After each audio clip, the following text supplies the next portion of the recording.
Abuja, and we'll be reviewing what the papers, both local and international, have on their front pages. And I have with me here in the studio Dr. Constance Ikoku. Glad to have you this morning, Constance. Good morning, Andy. Good to see you. How are you today? I'm good. Well, this morning to review the papers with us, we have Mr. Chuks Akana. He is the Executive Director of Authority Newspaper. Thanks for joining us. Thank you very much for having me. Good morning. Yeah, good morning to you. Well, hello there and welcome to the program. We'll begin with This Day newspaper. In This Day this morning, Nigeria's oil output rose by 930,000 barrels in July in major boost to FX inflow, while the actual increase is by 30,000 barrels per day, leading to 930 that we produce now. Despite the rise, Nigeria is yet to meet its OPEC quota of 1.58 million barrels per day.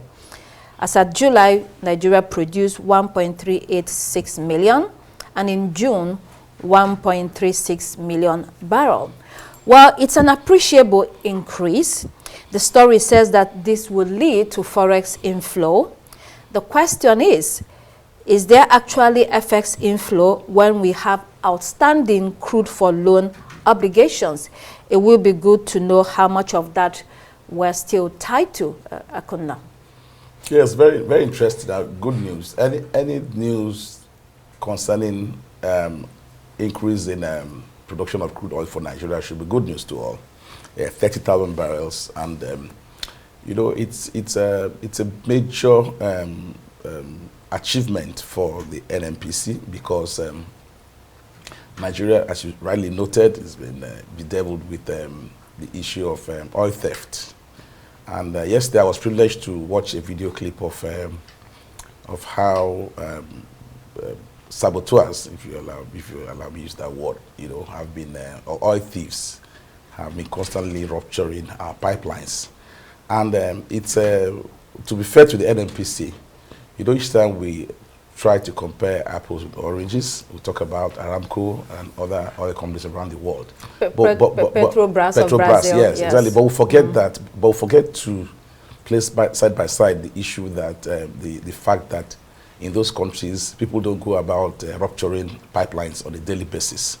And from what I gathered, the security agencies also have a lot of blame in this matter, because the NNPC is not a security organization. You know, they can only monitor and report ruptures to their pipelines to security agencies. But there are instances where several vessels were arrested by Tantita. Yeah, so it's just not the issue of rupturing pipelines. There are bigger issues of vessels packed and stealing oil. Exactly, they pack and they steal oil, and when they are caught, you'll be surprised, you'll be shocked to realize that after a few months, you still see the same vessels, you know. In fact, there was this instance of what I heard that NNPC flagged a particular vessel like 40 times. And yet our law enforcement agents are, you know, turn a blind eye on this thing. So it's a very, very big syndicate. And it's a worse form of economic sabotage. I mean, they are worse than coup plotters. Right. Yes, because, you know, if you want to deny 220 million Nigerians livelihood because of your selfish interest, you know, it's an ill wind that is not that shouldn't be condoned by all. So it's good news that NNPC pushing up, but still a far cry from our OPEC quota because we need all the money in the world. I mean, the Minister of Petroleum Resources, Oil, Senator Heineken Lukobiri, says the goal is 2 million barrels per day by 2025. We're still firmly tied to oil production for our government expenditure and revenue.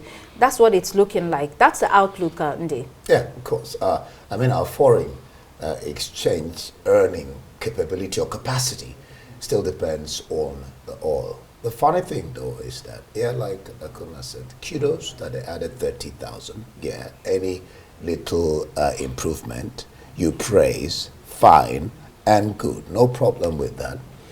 But I don't know whether it's just a Nigerian thing that you don't get to hear about these cases of vandalism, oil theft across nations like Angola.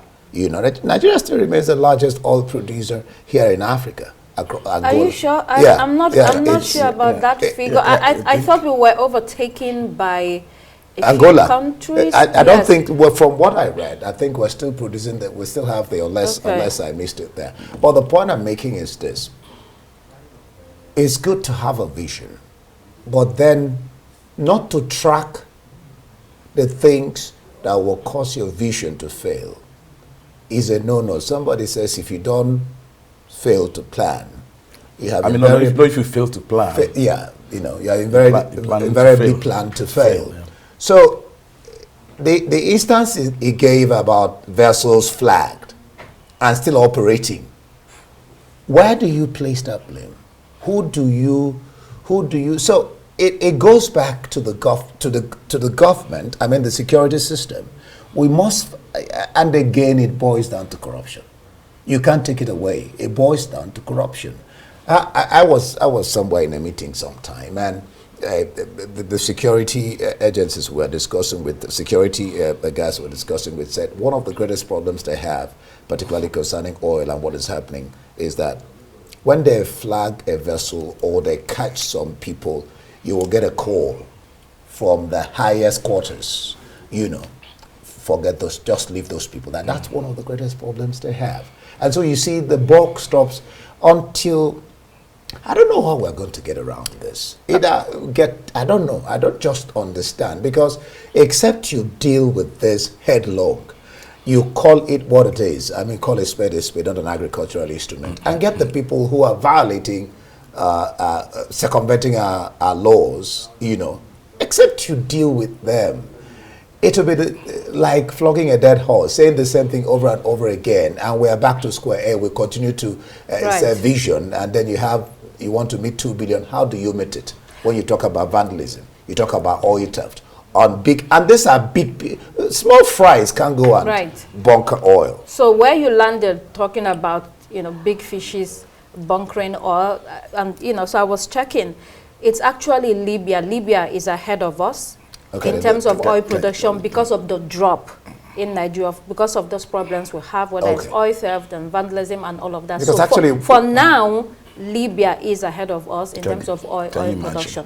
Yeah, well, Libya is a country in crisis, right? Yes. Since the fall of Gaddafi. I guess we should put a lot of pressure on our security agencies, because, you see, we all know that several officers, they actually bribe their ways to get posted to Niger Delta. And why would they do that if it's not a lucrative haven for them?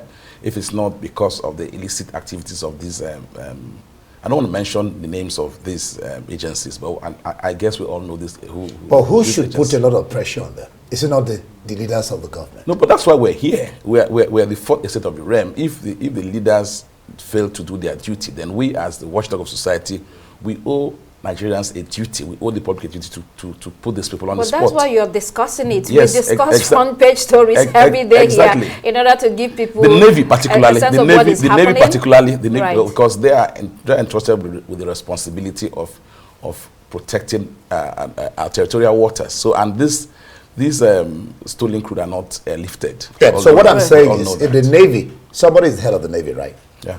Somebody appointed the head of the Navy, right? Yes. So if the head of the Navy is not working or doing what he should do, what should happen? Yeah, fired. I think so the government here, in this story, the minister, Ahenakin Lokwebiri, blamed oil theft and vandalism for Nigeria's inability to meet OPEC quota. But then you say government is speaking to itself. Yeah. So you understand the problems, you should be solving it and telling us the results, not telling us again and again what the problems are. We already know the problems. So government talking to itself. Let's move on to a new telegraph. Yeah, of course. Yeah. Let's move on to New Telegraph.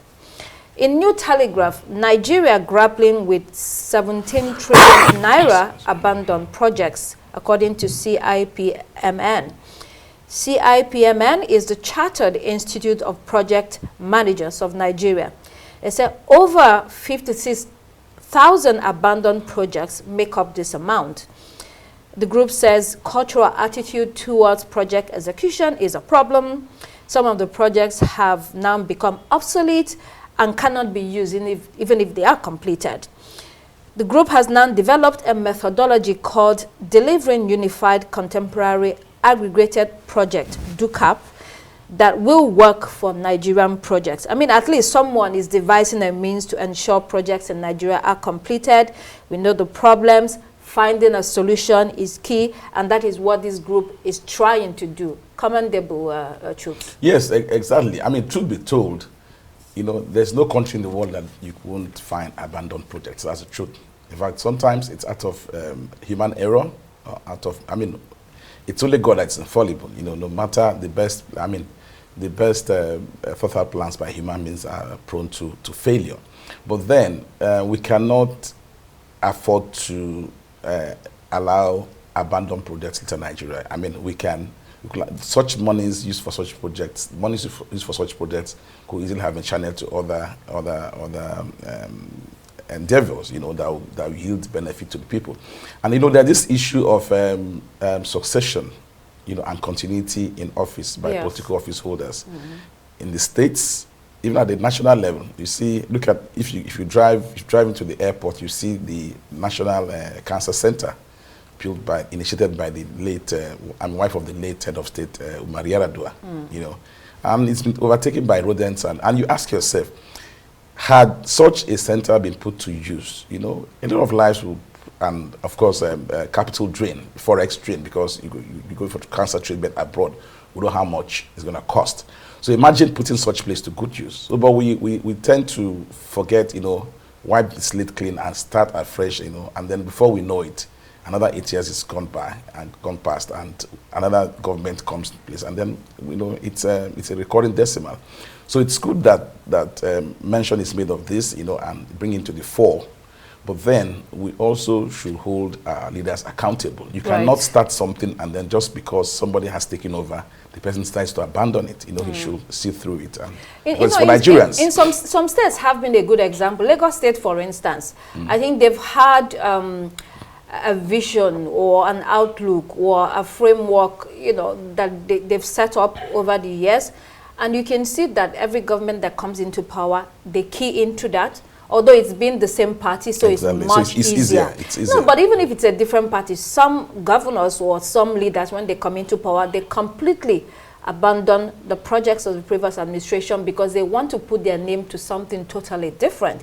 But when you look at Lagos State, they sort of followed through, and you can see how that impacts the populace. But let's go back to this group. They said that they've designed courses that handle or that will handle peculiarities of the Nigerian situation. So they're equipping their members with training to overcome some of these challenges. It's really interesting. I wonder whether government will also engage this kind of group, because you need to make sure that we don't have projects littered everywhere. We have the Ajokuta, which is the biggest, what's her name? The biggest of all abandoned projects. Natasha Boti went and talked about it here. Now in May 2024, May this year, the Senate committee set up a committee to look into abandoned projects. And as far back as 2011, when Goodluck Jonathan was here, the committee says we have approximately 11,866, which is about 12,000 abandoned projects. And since independence, we'll have like 63% of that's a B in MAG, which is a high grade, which of course this is a negative. 63% abandoned projects. Now that committee was giving a month to work on finding solution. This is May, June, this is July. I don't know what has become of it. Now, one of the members of the Senate, what he said was, let us find the cause of abandoned, why projects are abandoned. And you see, one can't even understand why projects are abandoned and why it will take you up till now.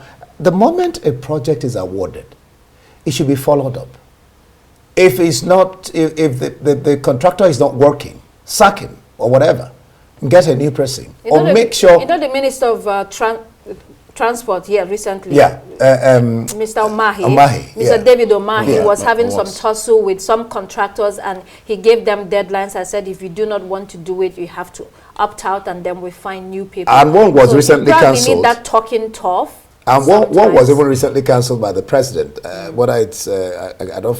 forgotten the expressway that was cancelled because the contractor was not coming up with anything meaningful. And let me add this, that in UK, £1 trillion, 1 trillion British pounds, that's spending on public projects. But in Nigeria, no idea of the total amount spent on public projects, either successful or unsuccessful, since independence. Where do you even start? Let's quickly talk about the present administration. We have roads like the Enugu-Port Harcourt Expressway that's been there since independence. We have the East-West Road. And then the government takes over and turns a blind eye on these projects and starts a white elephant project. It's now going to build a fresh road from Lagos to Calabar. It calls it Coastal Highway. And then I tell people, a charity, they say, should begin at home. If you're driving in 22 years ago, Obasanjo built the Lagos and the Abuja-Kefi Expressway, and it was phenomenal, you understand? But I had the misfortune of driving on that road yesterday, and 5 kilometers from Abuja here, you'll be shocked at the state of these roads. And then you want to buy a Rolls Royce, but you've not fixed your Beetle, you understand? So that's the, okay, look at what's happening even in the FCT. There are roads around town that are still very, very good. Then you go and scrape these roads. And then meanwhile, you have hundreds of roads in the FCT crying for at least surfacing, surfacing. But you don't see, I think it's a Nigerian problem, but we have to continue calling our leaders out to do the right thing. To do the right thing, indeed. Let's hope that they're here, they listen and hear. Right, I'm sure they're listening. No, they listen. They listen. Well, they don't listen. The thing is, doing the needful is then after listening. Sometimes it feels like you're just talking and talking and nothing changes, but it's the job, so you have to keep talking. Well, let's look at Punch newspaper this morning. In Punch, revenue generating agencies fail to remit 4.1 trillion naira, says FAC. FAC is the Federation Accounts Allocation Committee. A breakdown of the agencies indebted to the federal government are NNPCL, Nigeria National Petroleum Corporation Limited. You have Nigeria Upstream Regulatory Commission, the Federal Inland Revenue Service. And then 2 months ago, it was also reported that government may lose 3 trillion naira if revenue-generating agencies do not reconcile unremitted earnings collected. We're told that outstanding amounts are still being reconciled by these agencies, but it's also, it will be good to know why such lapses occur. This is a huge lapse, Chooks. Yes, and I think there's a bill before the National Assembly I think both houses have passed that bill, on even tax remittances from Nigerians who live abroad, because other countries have that. Tax remittances from Nigerians who live abroad? Yes, who have industry, those who have companies. America, yes, who have companies abroad. Because no, say that again. No, it's about tax remittances from Nigerians who have firms abroad. I'll give us an example. As we speak, there's what you call tax holidays granted by the NIPC. It's called a pioneer status. Some people come to Nigeria, get this fraudulently, if I dare add, then they go to, say, like Ghana and manufacture these goods and then ship them back to Nigeria, you understand? And what we have is, the aim, because so when they import these goods, they fail to pay taxes. So are these Nigerians living in Nigeria and then operating their companies abroad? Exactly, that's one. Okay. Then in America, if you're an American and you come to Nigeria to establish any firm, you understand, whatever profits you make in America, you're still obligated to pay taxes to America. That's the way it's on. So there's this bill before the National Assembly. But I reliably gather that some persons are not happy with that bill because they feel that, because they'll be called tax inspectors. Because as we speak, you have the watchdog, but then, you have FIRS, for instance. But then who checks the FIRS? Who oversees, should people underpay, who who is the policeman? Who polices the FRS? So I understand that some persons in FRS are not happy with this bill, and they are doing everything to frustrate it. So it will be, because every kobo, we spoke about forex inflow. Yes. Every Nigerian needs every dollar. We desperately need every dollar. Look at the recently ended end bad governance protest. It's about, you see, much as we want X, Y, Z put in place, but we also need money to do these things. So every kobo, every penny we can rake into Nigeria is very, very important. I think this partly explains why some agencies this year, for 6 months have received zero allocation from the federal government because of shortage of revenue. So expenditure is tight, cash is very tight. But, apart from the companies that you say abroad, Nigerians operating companies abroad, what about also the taxation, within and efficiently using the resources? Because that's part of the argument of Nigerians. You have not been able to manage the little that you have, and you want to chase down people and companies in order to get more money from them. Indeed.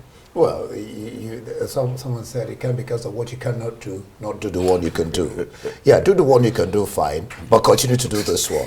2 months ago, Punch they were reporting that if these accounts are not reconciled, as we're hearing now, Nigeria is bound to lose 3 trillion if revenue-generating agencies in the country do not reconcile unremitted earnings collected. FIRS is also involved.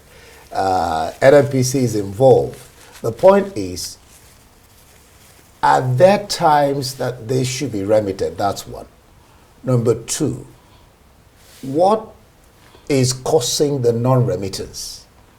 Because if you do not find out what the challenges are, what is causing these delays, if there are delays really, how do you then solve the problem? Right.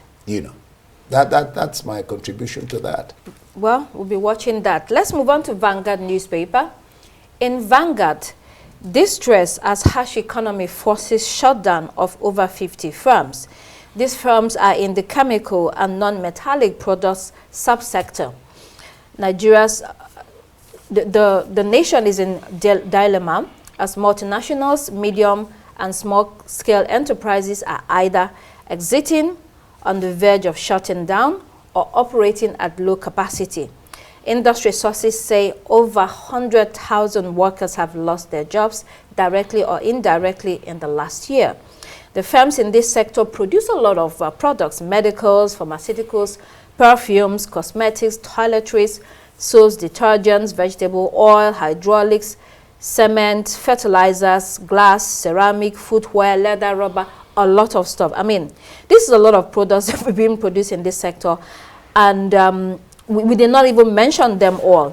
No country wants a shutdown of industries that provide vital products. This is worrying, isn't it, Chooks? Yes, very, very worrying, and there are several factors, apart from aside power, because I guess, nobody sets out to open a factory, a firm in Nigeria without buying power generators. Of course, the cost of diesel, but then you have to move your products from point A to point B, because you see, you have companies, big companies that have to move their products around Nigeria. And as we speak, trying to hire a 40-foot articulated lorry, which we call trailers here in Nigeria, from Lagos to Abuja, cost a minimum of 1.5 million naira, So if you remove 1,500,000 naira from your goods, if you add that to your goods, yes, it takes a lot of toll on your products, on the cost of products, because people want to pay for what they can afford. Mm-hmm. And that's why several people are shutting down, like I said earlier, and going to manufacture in China, because it's cheaper for them, labor is cheaper there, and there are a lot of incentives, a lot of incentives there. But it's because the government of China deliberately set out policies in order to make sure that it's the production hub of the world. Look around at the Chinese construction companies in Nigeria. What are they basically doing? When they come, they fund our roads, they send their contractors to Nigeria, and if you see you wouldn't see them using Caterpillar, they use Sany. That's Sany's Chinese equipment manufacturer. So they use all their trucks are Chinese. So in other words, they're exporting capital to Africa, and that's what they are doing all around Africa.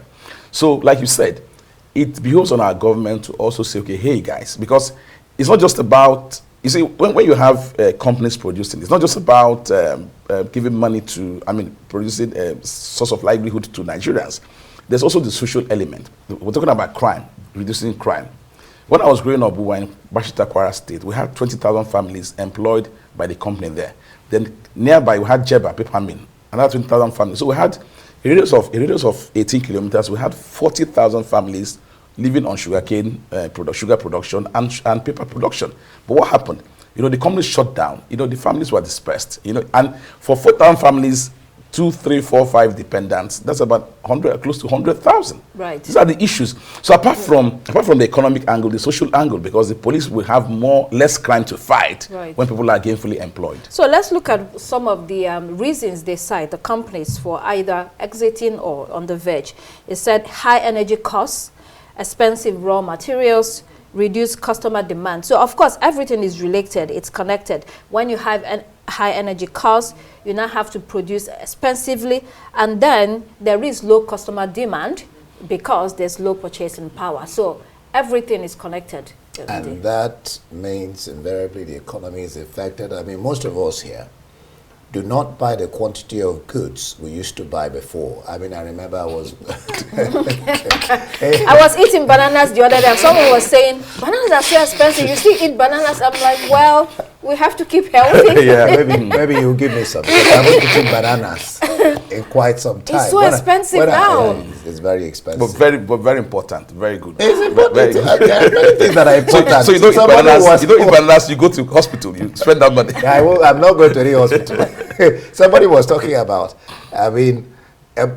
what do you call it? Balanced diet. How many people eat balanced diet? They only eat to fill their tummies. Constance was talking about how they are all interwoven. Yes. High cost of materials leads to high cost of production. High cost of production leads to high cost of the goods purchased, and which means less purchasing by the people who will buy, and that affects the economy. So when way back we were discussing here, the government was saying the economy was increasing, was doing better, and I was asking, what are the indices? I don't know the indices where they are getting theirs from. Companies like Glasgow, Beecham, Procter & Gamble have gone, and then PZ is just about shutting down. Unilever, Prime Pack, those who are performing, who are still there, 80% on the performing, So government has to just, and all this boils down to two particular policies that were made by the government. And we've discussed here, there's nothing wrong if you get something wrong and take a step back, look at it and correct it instead of just go. If you keep on going the wrong way to a destination, you will never get there. You'll get there only when you turn around. And look at even over 100,000 have lost their jobs. That explains why we're having protests. Can you imagine? I'm sure it's way over 200,000. I don't know. But it's saying over 100,000. That is why when people are out, you talked about the crime rate, the social impact of what is going on.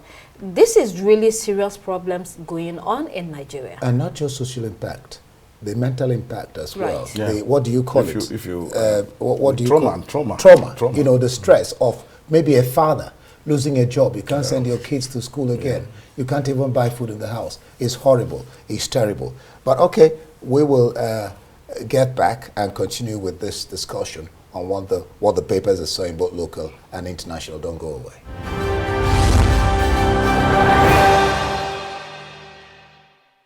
All right, glad to have you back. You're still watching Daybreak. The time is 7:35 a.m. and we're still discussing the papers, what they are saying on their front pages, both local and international papers. And I still have Dr. Constance with me here and Akonaya.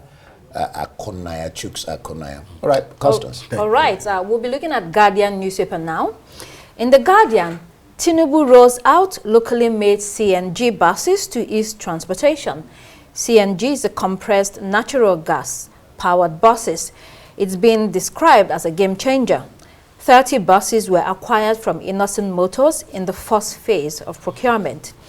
A bit of good news, we must say, in the midst of an abundance of negative news. I was reading comments from some viewers yesterday, and they said it's so depressing listening to the news in the morning and reading the front pages because everything is negative. We know that in news, when it bleeds, it leads. But the president promised CNG buses, and the first phase is here. It's only 30, very small, but it's something, Chooks. Yes, exactly. Last year, I think in June or July, President, I think July last year, he promised 3,000 CNG powered buses. And then yesterday, he rolled out 30, you know, it's at all the same. But then, so we're going to hold the president accountable to his promise. So we have 2,970 buses left.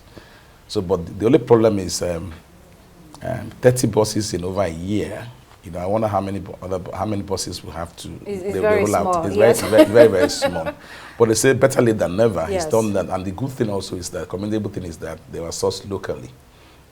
I'm sure Innocent. It's even though the government had various choices in this, because importing such buses, because you can't containerize such buses. They are massive. You know, about 20 years ago in Abuja, El Rufai was Minister of FCT. He went for Brazilian-made Marco Polo buses. You know, I spoke earlier about how the Chinese are empowering their people. We have Airtel. The moment Airtel bought, the moment the Indians bought Airtel and Zain, you know, all the generators that were powered by Perkins, they removed them. They brought Kiloscar generators. That's the way it's done all over the world. You know, you use put money in the pockets of the people. Exactly. Your companies. Exactly. You can't go to the US and see an American car powered by with Michelin tires or Bridgestone tires.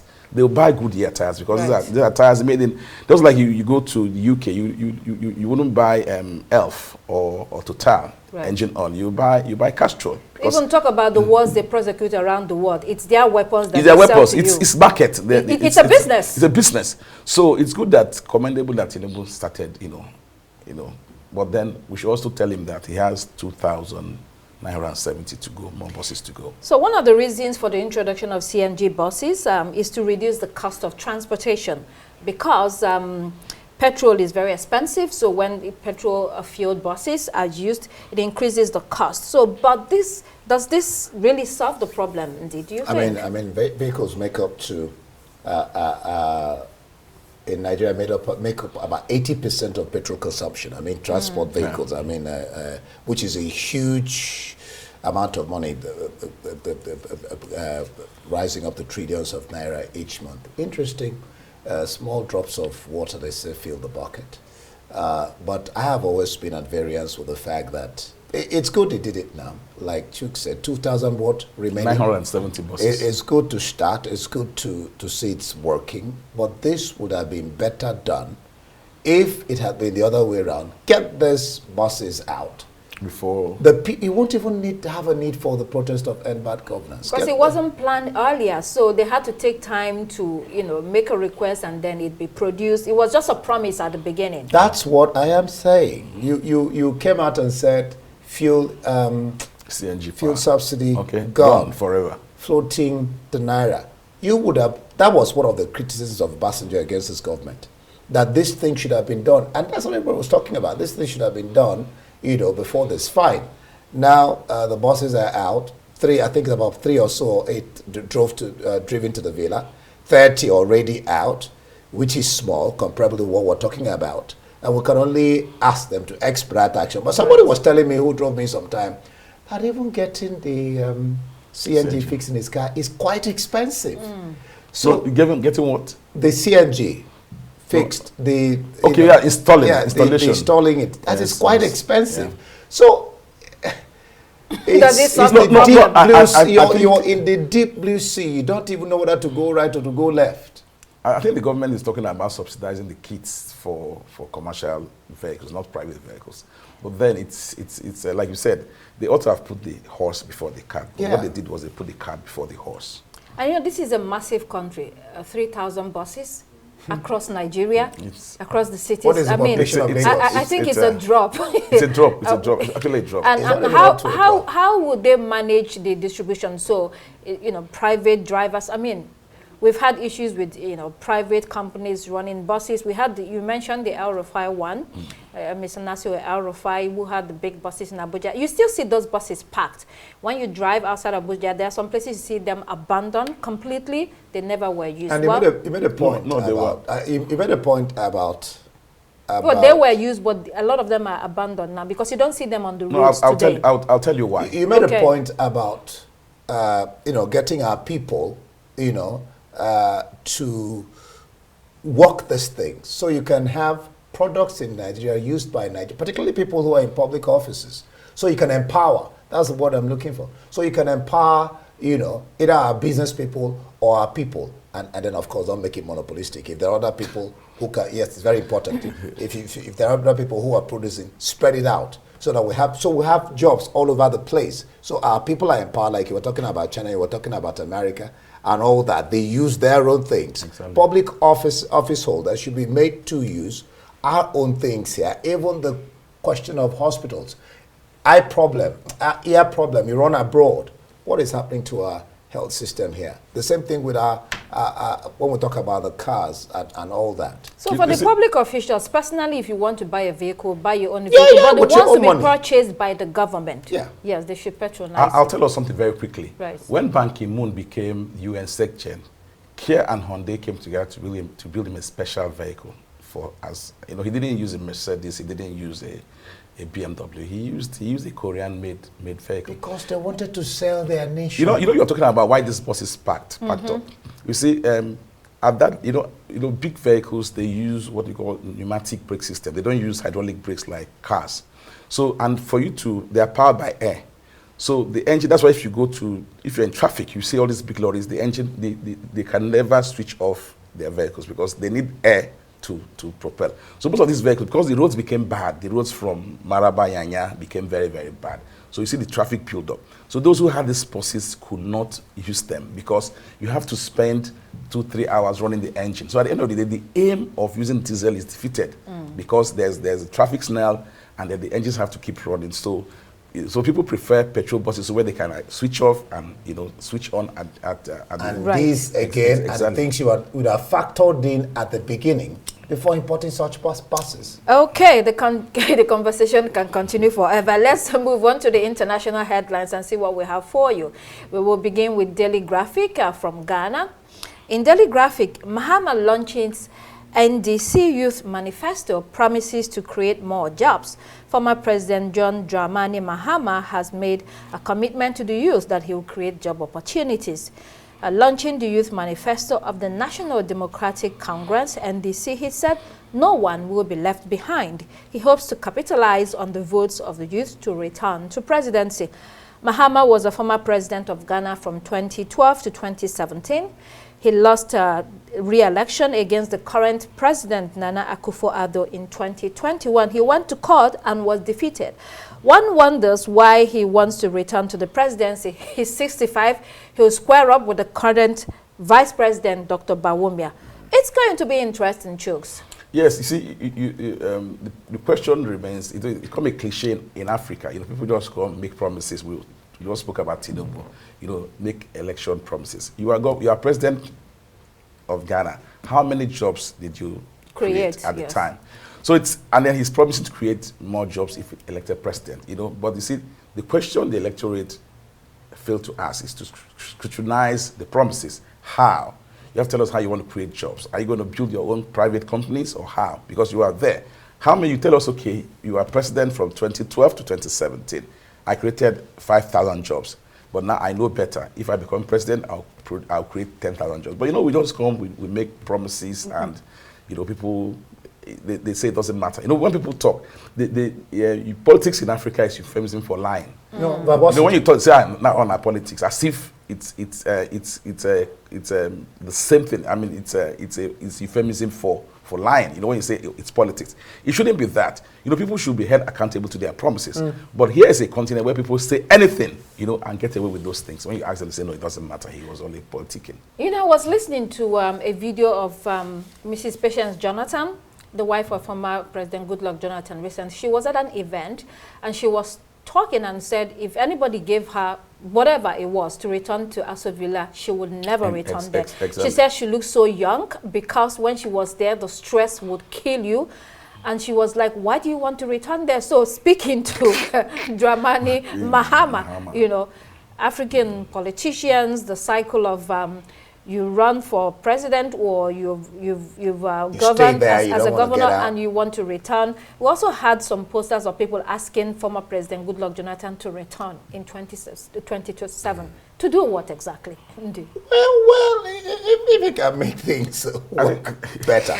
But this man is saying, like Chooks is saying, give us details. But what he's saying here is that equivalent of 3 billion naira will be invested in collaboration with private sector to build a vibrant technology and fintech industry where youths are particularly good. I mean, that's to create jobs and boost economic growth. Interesting as it is. Well, it depends on the youths there. They'll probably look at what he did in the past and what he's saying he will do now, compare what this present government is doing, and see whether they will cast their ballot for him and for his promises or not. So it depends on the youth of Ghana to see whether he's believable in what he's saying and whether that is something that can be achieved or not. Again, a young population can be of benefit or can become a cost. Yeah. All over Africa, that's the situation. Let's move on to Citizen from South Africa, Citizen newspaper. Pension boost for the economy, new system, household income bonanza of up to 79 billion rand coming. So the two-pot retirement system could boost household income by up to 79 billion rand. South Africans don't save, and just 6% of working people have enough to retire. The reforms will increase the pool of retirement savings as employees will be unable to withdraw all their pension fund savings before resignation. Only 6% have enough savings to retire. The population of South Africa is 59.89 million. That's a source of serious concern for the government. Hence, this attempt at reforms in order to improve the situation. Jokes. Yes, very interesting. At independence, a lot of South Africans thought their country was going to be El Dorado whenever, I mean, soon as it took over blacks. Which independence are you talking about? You're talking about the end of apartheid. End of apartheid. Yes. Sorry, end of apartheid. You know, they thought that, you know, the streets will literally be paved with gold. But the Rainbow Nation. Exactly. But you see, even as we speak, you see that there's a very huge gulf between income disparity between the whites and of colored persons and, of course, it's historical. And blacks, you see. And also, you know, you cannot take away these decades of apartheid. You know, it's really, you know, if you tie an eagle, you know, if you tie an eagle down after 50 years, you let the eagle go.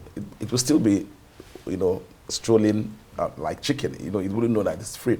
So there's this psychological effect of apartheid in South Africa. But then people say people must shake that off and then forge ahead. Even as we speak, compared to Nigeria, South Africa is heaven because several Nigerians will sell all their belongings to go to South Africa. That's a sweeping statement. South Africa is heaven to Nigeria. No, compared to it's relative. It depends. No, you have. It depends. No. The truth is this: if you held a survey today and said and asked how many South Africans are willing to come to Nigeria, you know, and then vice versa, you see that more Nigerians want to go to Angola. I don't think so, Chooks. Not exactly. Well, a topic for discussion. Yes.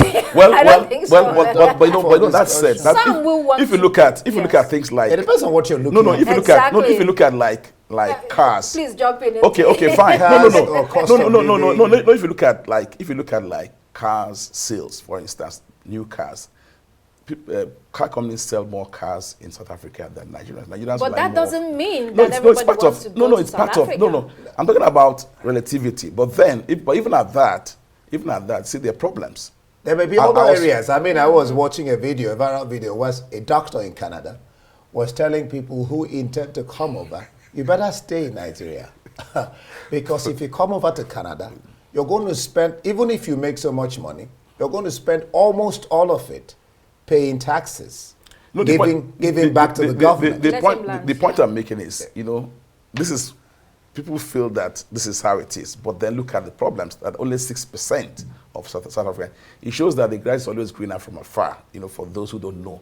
When they get there, they will see that, they're confronted with reality TV. Like they say, the pasture is not greener Yeah. on the other side. Yes. Be careful of where you're running away from, of what you're running to. But it's interesting to note that they don't save. I mean, that must have been an empirical study to say that only 6%, you said? Well, you have to have enough to save. No. Well, that talk about having enough to save or the may culture. not help you. It has to be a culture of discipline to try to save. Exactly. No matter what you make. Yeah. Okay, But let's look at Nigeria, for instance. A lot of people that run small business, very, very tiny businesses, that any day they do not go to work or they do not show up in their shop, they cannot make any money. I understand. So it's difficult for a large population to save. They don't even have enough to eat, not to talk about saving. So it goes beyond a culture. And that's why this scheme, this boosting, because it helps them, it helps the economy, helps them save and override inflation over the years, because then these monies can be invested. All right, helps them save. I mean, that's interesting. Some people, I mean, a colleague, well. So they're trying to find a solution to the this. problem. Someone told me that I hardly save, so I throw my money somewhere. But I can. I try to. Because if you don't, with the way things are, with your kids in school, with the house rent you pay, man, if you don't save, but I've seen you will cut you will just dig your own grave. I but mean, what it you also said, leads to poverty in old age. Yeah, that's part of what they're trying to prevent. To prevent, yeah. Yes, so I mean, I'm sorry. I've seen petty traders who save 1,000 naira every day. Yeah. Who save They're 500 encouraged every day. I think, and we've seen people who have won jackpots, and $20 million lose it the next and lose day. it. Yeah, so I think it's about culture is also very important. So our last culture story, and discipline, personal discipline, Our last and culture is your vision. Culture is your way of life. So Okay. Oh, if you mean culture in Yes, that instance, yeah, I thought you were talking about culture in terms of No, community, but Right. culture in terms of how you live and how you your paradigm, the way you look at things. Yeah. Right. Last story, The Guardian UK. Silent killer heat waves in Europe claim 50,000 lives. A climate alarm as huge death toll from hottest year on record revealed. Hot weather inflamed by carbon pollution killed 50,000 people in Europe last year. The findings were revealed as wildfire tore through forests near Athens. Doctors call it a silent killer because it claims far more lives than people realize. Researchers found that cooler countries in Europe such as UK, Norway and Switzerland will face the greatest relative rise in the number of uncomfortable hot days. I mean, it's going to get hotter. Even in Abuja earlier this year, it was remarkably hotter than last year. Did you notice that? Yeah, so it's affecting. But 50,000 people dying from heat wave, that's a lot. Chooks. And that's why we have less than a minute. I know. We talk about the Kyoto Protocol. You see, that's why the whole world is very, very concerned about global warming, because they suffer. That's climate change. Yes, they suffer more than we do, because I hardly hear of any African or anybody in tropics dying from heat waves. So it's the ice caps are melting because of ozone layer depletion. So, and that's why the whole world is talking about changing our habits, trying to conserve the environment, because we only have one planet. We cannot. We don't have a spare planet.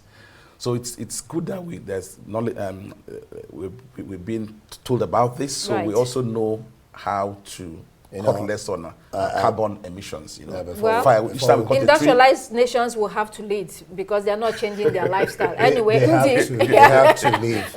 I've always wondered now and then how these wildfires start. No, it's spontaneous. It's a natural phenomenon. And the wind, it starts. And the wind carries them on. It's called spontaneous ignition. If you keep dry grass, on its own, it's not that somebody sets fire to really. That's quite interesting. Thank you so much, Constance and Akuna, for being here this morning. We'll do this again tomorrow. Thank you for watching.